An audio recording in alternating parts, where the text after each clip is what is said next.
नमस्कार दोस्तों। नवरात्रि में 9 दिनों तक माँ दुर्गा के विभिन्न रूपों की पूजा उपासना की जाती है। हर कोई माँ का आशीर्वाद पाने के लिए इन 9 दिनों में माँ को प्रसन्न करने की कोई कसर नहीं छोड़ता। लेकिन आपको बता दें कि ये दिन 9 ग्रहों की स्थिति भी मजबूत करने के लिए खास माने जाते हैं। जी हाँ, ज्योतिष शास्त्र के अनुसार माँ दुर्गा के 9 स्वरूप 9 ग्रहों का भी प्रतिनिधित्व करते हैं। तो दोस्तों, आज इस वीडियो में हमारे एस्ट्रोलॉजर बताएंगे किस ग्रह का किस देवी से संबंध है और इसके खास उपाय। तो आइए जानते हैं। सभी दर्शकों को मेरा गुरमीत बेदी का नमस्कार। देवी के भक्तों को नवरात्रि पर्व का बड़ी शिद्दत के साथ इंतजार रहता है और नवरात्रि के दिनों में देवी दुर्गा के 9 स्वरूपों की बड़ी आस्था के साथ, बड़ी श्रद्धा के साथ पूजा की जाती है। आज की इस पोस्ट में मैं अपने दर्शकों को ये बताना चाहूँगा कि नवरात्रि में माँ दुर्गा के 9 रूपों की पूजा के साथ साथ 9 ग्रहों को शांत करने का सुनहरा मौका भी हमें हासिल होता है, क्योंकि हर देवी का संबंध जो है वो किसी न किसी ग्रह से जरूर है। जब हम इन देवियों की नवरात्र के दौरान पूजा करते हैं तो उस देवी से संबंधित ग्रह जो हैं वो भी शांत हो जाते हैं। जो ग्रहों के दोष होते हैं वो शांत हो जाते हैं और ग्रह अपना शुभ फल देना शुरू करते हैं।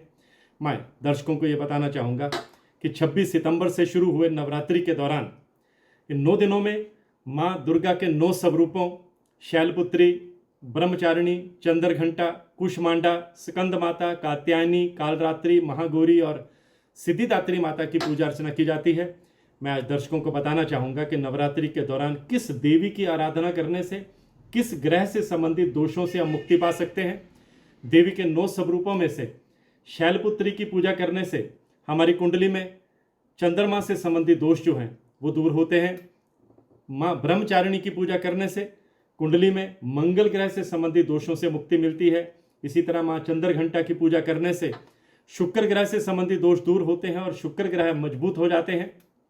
माँ कुष्मांडा जो है वो सूर्य का मार्गदर्शन करती हैं, अतः इनकी पूजा से सूर्य से संबंधित सभी दोषों से मुक्ति पाई जा सकती है, सूर्य के कुप्रभावों से बचा जा सकता है। माँ स्कंद माता की पूजा से कुंडली में बुध ग्रह से संबंधित दोष दूर होते हैं। माँ कात्यायनी की आराधना से गुरु के दोषों का निवारण होता है और देवगुरु बृहस्पति को बल मिलता है। इसी तरह माँ कालरात्रि की आराधना से शनि से संबंधित सभी दोषों से मुक्ति मिलती है। माँ महागौरी की विधिवत पूजा अर्चना से राहु से संबंधित दोषों का नाश होता है। माता सिद्धिदात्री की पूजा जो है वो केतु से संबंधित सभी दोषों को समाप्त करती है।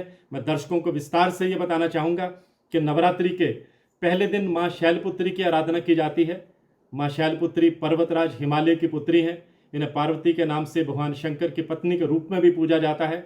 इनका वाहन वृषभ यानी बैल है।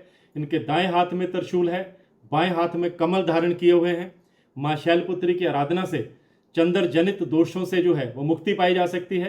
अगर हम वैदिक मान्यताओं की बात करें तो चंद्रमा जो है हमारे मन के कारक हैं, हमारे भाग्य के प्रदाता हैं, जो शैलपुत्री द्वारा जो है वो शासित हैं।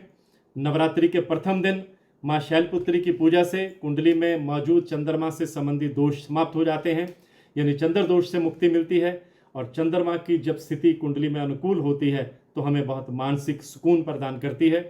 नवरात्रि के दूसरे दिन माँ दुर्गा के देवी ब्रह्मचारिणी रूप की पूजा की जाती है। देवी ब्रह्मचारिणी के दाएं हाथ में माला, बाएं हाथ में कमंडल है। वैदिक मान्यताओं की अगर बात करें तो बल और साहस के दाता मंगल जो हैं वो देवी ब्रह्मचारिणी द्वारा शासित हैं। नवरात्रि के दूसरे दिन पूरे नीति नियम के साथ देवी ब्रह्मचारिणी की पूजा से मंगल से संबंधित दोष जो हैं वो शांत हो जाते हैं। मैं ये भी बताना चाहूँगा कि नवरात्रि के तीसरे दिन माँ पार्वती के तीसरे रूप चंद्रघंटा देवी की आराधना की जाती है। देवी चंद्रघंटा के मस्तक पर घंटे के आकार का अर्धवृत्ताकार चंद्रमा विराजमान है, जो घंटे के समान दिखाई देता है। इसलिए माँ के इस रूप को चंद्रघंटा के नाम से जाना जाता है। माँ चंद्रघंटा के 10 हाथ हैं। वे खड़ग, त्रिशूल, गदा सहित कई अस्त्रों शस्त्रों से सुसज्जित हैं। मैं दर्शकों को बताना चाहूँगा कि माँ का ये चंद्रघंटा रूप जो है वो शुक्र ग्रह का स्वामी है। माना जाता है कि माँ चंद्रघंटा शुक्र ग्रह को नियंत्रित करती हैं। शुक्र से जो शुक्र दोष है कुंडली में, उससे पीड़ित जातकों को देवी के स्वरूप की पूजा करने से बहुत लाभ हासिल होता है। माँ चंद्रघंटा की पूजा से प्रेम अथवा वैवाहिक जीवन में जो अगर परेशानी आ रही हैं वो समाप्त होती है, लव लाइफ बेहतर होती है। इसी के साथ शुक्र से संबंधित दोषों से भी मुक्ति मिलती है। नवरात्र के चौथे दिन माँ पार्वती के कुष्मांडा रूप की आराधना की जाती है।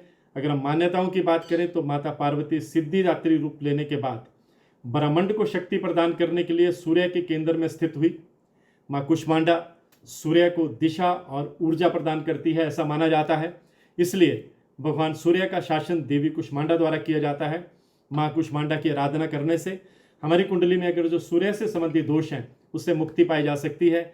माँ कुष्मांडा की सवारी से शेर है और उसकी अष्टभुजाओं में अस्त्र शस्त्र सहित माला, कमल और अमृत कलश होता है। नवरात्रि के 5वें दिन स्कंद माता की जो है आराधना के लिए यह दिन बेहद उत्तम माना गया है। माँ के स्वरूप की 4 भुजाएं हैं और उन्होंने अपने दाएं हाथ में भगवान कार्तिकेय को थामा है, वहीं 2 अन्य हाथों में एक में कमल और दूसरा हाथ जो है वर मुद्रा में है।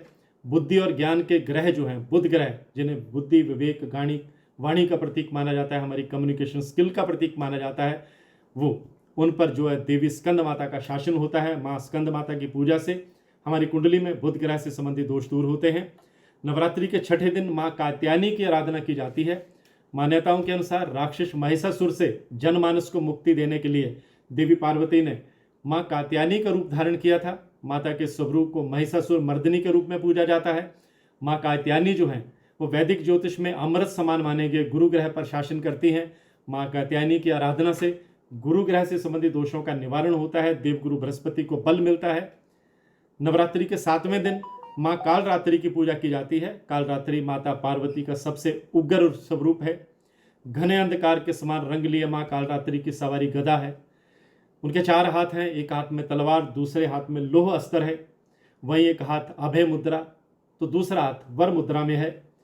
ग्रहों में न्यायाधीश शनि पर माँ कालरात्रि का शासन होता है। नवरात्रि के 7वें दिन माँ कालरात्रि की आराधना करने से हमारी कुंडली में शनि दोषों से मुक्ति मिलती है। नवरात्रि के 8वें दिन माँ महागौरी की आराधना की जाती है। माँ महागौरी के 4 हाथ हैं, एक हाथ में डमरू, दूसरे हाथ में तलवार, तीसरा हाथ अभय मुद्रा, चौथा हाथ वर मुद्रा में है।